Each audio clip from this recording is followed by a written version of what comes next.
మదార్ చెప్పండి, latest details ఏంటి?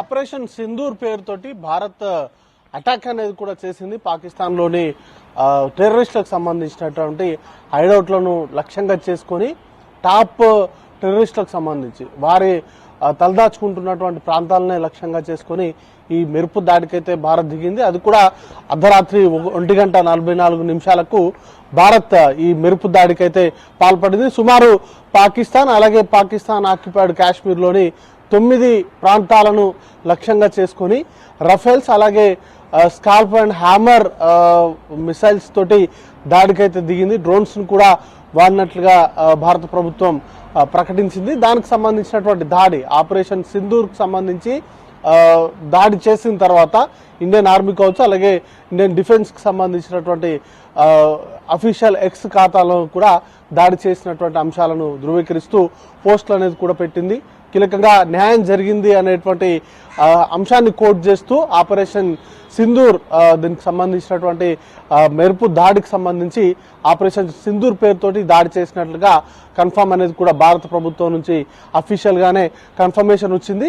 దాంతోపాటు పాకిస్తాన్ కూడా భారత్ దాడి పాల్పడ్డట్టుగా వారు కూడా ధృవీకరించడంతో పాటు 3 చనిపోయినట్లుగా వాళ్ళు కన్ఫర్మ్ చేశారు. మరొక 12 మందికి గాయాలైనట్టుగా పాకిస్తాన్ ప్రభుత్వం ఆర్మీ కూడా దానికి సంబంధించి స్పందించింది. అయితే మొత్తంగా 9 ప్లేసెస్ ని ముఖ్యంగా హఫీజ్ సయ్యద్ తలదాచుకుంటున్నటువంటి ముడ్రిక్కేలోని మసీదులో తలదాచుకుంటున్నాడు. ఆ ప్రాంతం పైన కూడా ప్రస్తుతం భారత్ చేసినటువంటి మెరుపు దాడిలో ఆ ప్రాంతం కూడా ఉంది. వాటితో పాటు మిగతా 8 ప్రాంతాల్లో ముఖ్యంగా పీఓకేలోని ఉగ్రవాదులు తలదాచుకుంటున్నటువంటి ఏరియాస్ కావచ్చు వీటిని టార్గెట్ గా చేసుకుని భారత్ అయితే ఈ దాడులకు పాల్పడింది. పాకిస్తాన్ సంబంధించినటువంటి ఆర్మీ బేస్ పైన కావచ్చు వాటికి సంబంధించినటువంటి సోల్జర్స్ పైన కావచ్చు దాడి అనేది కూడా చేయలేదని ప్రకటించింది. కేవలం టెర్రరిస్టులను లక్ష్యంగా చేసుకుని పహల్గామ్ ఉగ్రదాడి తర్వాత భారత్ చాలా సీరియస్ గా తీసుకుంది.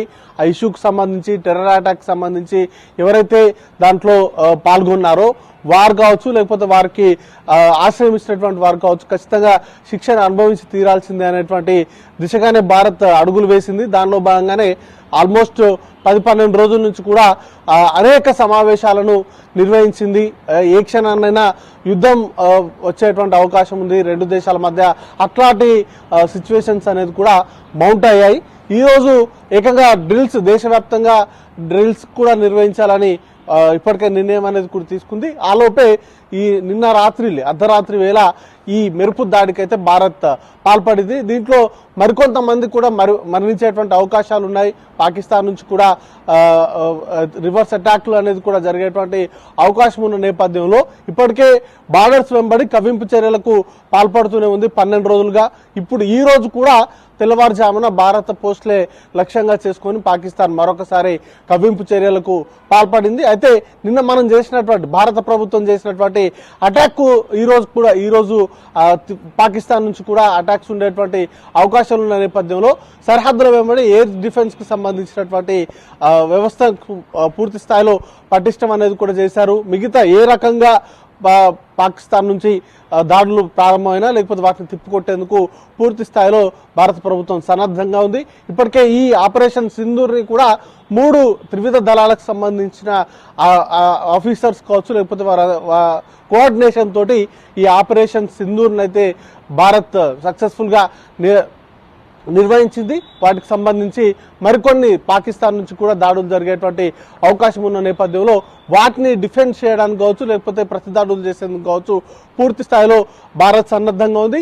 అయితే పాకిస్తాన్ నుంచి ఎట్లా ఉండబోతుంది ఏంటి దానికి సంబంధించినటువంటి అంశాలపైన క్లారిటీ అనేది కూడా రావాల్సి ఉంది. ప్రస్తుతానికైతే ఎప్పటికప్పుడు ప్రస్తుతం అక్కడ నెలకొని ఉన్నటువంటి సిచ్యువేషన్స్ పైన అజిత్ దోవల్ భారత సెక్యూరిటీకి సంబంధించినటువంటి అడ్వైజర్ గా ఉన్నారు. ఆయన ఎప్పటికప్పుడు పిఎంకి వాటికి సంబంధించినటువంటి అంశాలపైన ఎప్పటికప్పుడు బ్రీఫింగ్ అనేది కూడా చేస్తా ఉన్నారు. 2 దేశాల మధ్య ఉద్రిక్తతలు అయితే తారస్థాయికి చేరుకుంది. భారత్ చేసినటువంటి దాడికి ఖచ్చితంగా పాకిస్తాన్ నుంచి కూడా ప్రతిదాడులు ఉండేటువంటి అవకాశం ఉంది. దీనిపైన ఇప్పటికే డొనాల్డ్ ట్రంప్ ఆఫీస్ కూడా స్పందించింది. 2 దేశాల మధ్య త్వరలోనే శాంతి నెలకొని ఉంటుందనేటువంటి ఆశాభావాన్ని అయితే ఆయన వ్యక్తం చేశారు. ప్రస్తుతం ఉన్నటువంటి సిచ్యువేషన్స్ త్వరలోనే ముగింపు పలుకుతాయనేటువంటి ఆశాభావాన్ని అయితే ఆయన వ్యక్తం చేసినప్పటికీ ప్రస్తుతానికైతే రెండు దేశాల మధ్య ఉద్రిక్తకరమైనటువంటి సిచ్యువేషన్స్ అయితే ఉన్నాయి.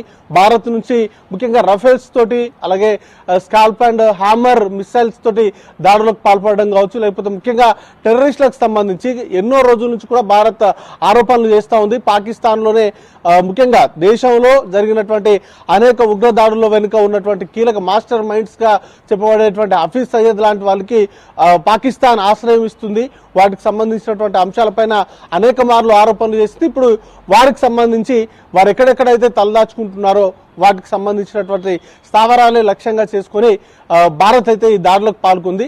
దాంట్లో ఈ రోజు జరిగినటువంటి దాడుల్లో హఫీజ్ సయ్యద్ తలదాచుకుంటున్నటువంటి మసీద్ పైన కూడా దాడి జరిగింది. అయితే ఆ దాడిలో ఆ సందర్భంలో హఫీజ్ సయ్యద్ అక్కడ ఉన్నాడా, హఫీజ్ సయ్యద్ కి సంబంధించినటువంటి డెత్ కి సంబంధించి ఇంకా కన్ఫర్మేషన్ అనేది కూడా రావాల్సి ఉంది. వీటన్నిటితో పాటు కీలకంగా ఉగ్రవాదానికి సంబంధించి ఎవరైతే ఆశ్రమిస్తున్నారో లేకపోతే ఉగ్రవాదాన్ని ఎవరైతే ప్రోత్సహిస్తున్నారో వారికి ఖచ్చితంగా బుద్ధి చెప్పాలనేటువంటి లక్ష్యంతో భారత్ ఉంది. ఆ దిశగానే ఈ రోజు ఆపరేషన్ సింధూర్ పేరుతోటి ఈ దాడులకైతే భారత్ పాల్పడింది. జ్యోతి.